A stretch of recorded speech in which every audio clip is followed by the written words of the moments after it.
Hello future doctors. तो आज फिर एक नई वीडियो के साथ एक और क्लिनिकल स्टार्ट करेंगे हम, जो कि बहुत इंपॉर्टेंट है प्रॉफ के लिए भी और वाइवा बेसिस के लिए भी। ठीक है, इसमें अब दूसरा हमारा क्लिनिकल आएगा क्लम्पकेस पैरालिसिस। अब क्लम्पकेस पैरालिसिस क्या होता है, इसकी साइट ऑफ इंजरी देखिए। साइट ऑफ इंजरी क्या होगी, लोअर ट्रंक। हमने पहले क्या पढ़ा था, अप्स पैरालिसिस में उसकी साइट ऑफ इंजरी क्या थी, अपर trunk of the brachial plexus. इसमें साइट ऑफ इंजरी क्या है, lower trunk of the brachial plexus. अब इसका कॉज जब तक नहीं पता होगा तो फिर क्या ही है, मतलब क्लिनिकल का कॉज ऑफ इंजरी क्या है, undue abduction of the arm. Abduction तो पता ही होगा आपको, जैसे आर्म मतलब जैसे जो आपकी सेंट्रल बॉडी है उससे दूर जाए उसे बोलते हैं एबडक्शन। तो अनड्यू एबडक्शन मतलब ज़्यादा एबडक्शन हो गया आर्म और सेंट्रल बॉडी के बीच में। ये कब होगा, जैसे आप कहीं किसी भी हाइट से गिरे तो आपने कुछ चीज़ पकड़ने की कोशिश करी, या फिर कोई तार है या कोई पोल है उसको पकड़ने की कोशिश करी, तो एकदम से आपको ऐसे स्ट्रेस फील हुआ आपके आर्म और आर्म पर। तो उससे क्या, क्लचिंग आपने पकड़ने की कोशिश की, उससे अनड्यू एबडक्शन हो गया। ठीक है, हाइट कहीं से आप जैसे गिरे या कूदे उसमें। ठीक है, अब नर्व रूट इन्वॉल्व, इसमें आप कौन कौन सी नर्व रूट इन्वॉल्व रहेंगी। ब्रेकियल प्लेक्सस में हमने पढ़ा था ना कि कौन सी नर्व इन्वॉल्व होती है ब्रेकियल प्लेक्सस में, C5 to C8 और T1। ठीक है, तो इसमें लोअर ट्रंक है, तो लोअर ट्रंक किससे मिलकर बनी होती है हमारी, C8 और T1 से। तो अब देखो ट्रिक देखो, इसमें बीडीसी में क्या दे रखा है, इसमें मतलब ये दे रखा है कि मेनली T1 और पार्टली C8। तो लोअर ट्रंक इन्वॉल्व है तो मेनली कौन सी होगी, T1। ठीक है ना, और पार्टली कौन सी होगी, C8।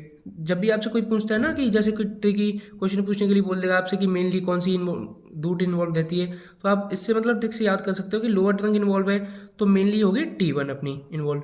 ठीक है, और पार्टली होगी C8।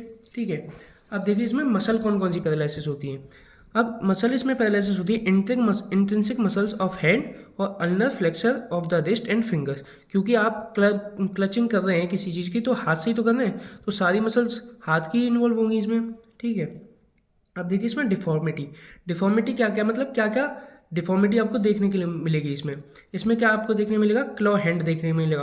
Claw hand due to the unopposed action of the long flexors and extension of the fingers. मतलब जो आपकी long flexors and extension of the finger होंगी उनकी वजह से आपको क्लॉ हैंड देखने को मिलेगा। क्लॉ हैंड आपको देखिए ये डायग्राम में दे रखा है, बीडीसी में ये डायग्राम दे रखा है क्लॉ हैंड का। क्लॉ जैसे शेर का पंजा होता है ना, वैसे क्लॉ हैंड देखने के लिए मिलता है आपको। ठीक है, तो अब इसमें क्लॉ हैंड में क्या होता है, hyper extension at the metacarpophalangeal joint. Metacarpophalangeal joint क्या है, ये हमारी मेटाकार्पल्स हैं, ये कार्पल्स हैं, ये फेलेंजियल्स हैं। ठीक है, तो ये मेटाकार्पो और फेलेंजिस, यहाँ पर हाइपर एक्सटेंशन आपको देखने को मिलेगा and flexion at the interphalangeal joint. मतलब यहाँ पर हाइपर एक्सटेंशन और फ्लेक्शन कहाँ पे देखने को मिलेगा, इंटरफिलेंजियल जॉइंट्स में फ्लेक्शन देखने को मिलेगा। ठीक है, अब इसमें डिसेबिलिटी क्या होगी, कंप्लीट क्लॉ हैंड होगा। मतलब कंप्लीट क्लॉ हैंड होगा तो आप मतलब एक्सटेंशन नहीं कर सकते फेलेंजिस का, इंटरफेलेंजियल जॉइंट में एक्सटेंशन ही होगा। ठीक है, ये होगा। बाकी इसमें क्यूटेनियस एनेस्थीसिया, ये ज़्यादा इंपॉर्टेंट नहीं है, इसको आप छोड़ भी सकते हो। और ये देखिए हॉर्नर सिंड्रोम काफ़ी मतलब वाइवा में क्वेश्चन अगर पूछना चाहेगा एक्सटर्नल कि चलो मतलब आपने सब बता दी, तो अगर जैसे ही उसका मन कर गया तो पूछ भी सकता है कि हॉर्नर सिंड्रोम क्या होता है। हॉर्नर सिंड्रोम क्या होता है कि अगर आपकी T1 इज इंजर्ड है, ठीक है, proximal to white ramus of communicans to first thoracic sympathetic ganglion. मतलब ब्रेन में थोरेसिक सिंपैथेटिक गैंग्लियन होता है, अगर उससे पहले प्रॉक्सिमल T1 अगर इंजर होगी तो आपको 4 फीचर्स देखने को मिले। पिटोसिस का मतलब क्या होता है, ड्रूपिंग ऑफ आईलिड्स। और मायोसिस का मतलब होता है प्यूपिल का मतलब हाइपर कॉन्ट्रैक्शन हो गया, मतलब एकदम से छोटी हो गई। और एनहाइड्रोसिस मतलब क्या है, एब्सेंस ऑफ स्वेटिंग। और एनेप्थेल्मोसिस क्या होता है, आपकी जो आंखें हैं वो अंदर की तरफ धस गई। ठीक है, बाकी and loss of सीलियो spinal reflex. ठीक है, मे बी एसोसिएटेड। बाकी ये हो गया। और ये देखिए बेसोमोटर चेंजेस, ये आपको बीडीसी में काफ़ी क्लिनिकल्स के साथ देखने को मिलेगा कि बेसोमोटर चेंजेस मतलब काफ़ी क्लिनिकल में भी दे रखा है, ऐसे रिस्ट ड्रॉप पढ़ेंगे हम वहाँ पर भी दे रखा है। तो इसमें क्या होता है, द स्किन एरिया, मतलब ये सब में कॉमन ही है, मतलब बेसोमेटर चेंज आपको जहाँ भी दिखे वहाँ पे ये सेम ही कॉमन पॉइंट ही है सबके लिए। तो इसमें क्या होता है, the skin area with sensory loss is warmer, मतलब जहाँ सेंसरी लॉस होगा उस एरिया में क्या होगा, थोड़ी गर्माहट सी हो जाएगी, वार्मर हो जाएगा वो एरिया। क्यों हो जाएगा, क्योंकि ड्यू टू आर्टेरियोलर डायलेशन, वहाँ पे आर्टरीज का डायलेशन हो जाएगा, इसलिए रक्त ब्लड ज़्यादा सर्कुलेट होगा तो उससे मतलब वार्म हो जाएगा वो area.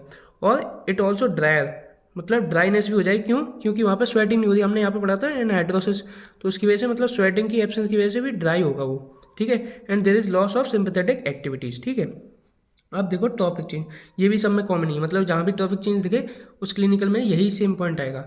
Long standing cases of paralysis leads to dry and scaly skin, मतलब स्केली और ड्राई मतलब ऐसे रैशेस और ड्राई स्किन देखने को मिलेगी। ठीक है, अगर ये ज़्यादा समय तक ये पैरालिसिस चली। और नेल्स आपके क्या हो जाएंगे, नेल्स आपके वीक हो जाएंगे, crack easily with atrophy of the pulp of finger, मतलब ये आपकी ये पल्प ऑफ फिंगर है ना, इसकी एट्रोफी होने लगी और आपके नेल्स जो है वो वीक हो जाएंगे। तो मतलब आप ऐसे खींचोगे ना तब भी आपके नेल्स टूट जाएंगे। तो आई होप आपको वीडियो अच्छी लगी होगी और आपको, और आगे भी हम इस चैनल पे सारी इंपॉर्टेंट क्लिनिकल्स डालते रहेंगे और भी जितने भी एनाटॉमी में जो वाइवा बेसिस से प्रॉफ के बेसिस से जितने भी इंपॉर्टेंट टॉपिक होंगे हम उनको भी डालते रहेंगे। तो आई होप आपको अच्छा लगा हो। Thank you.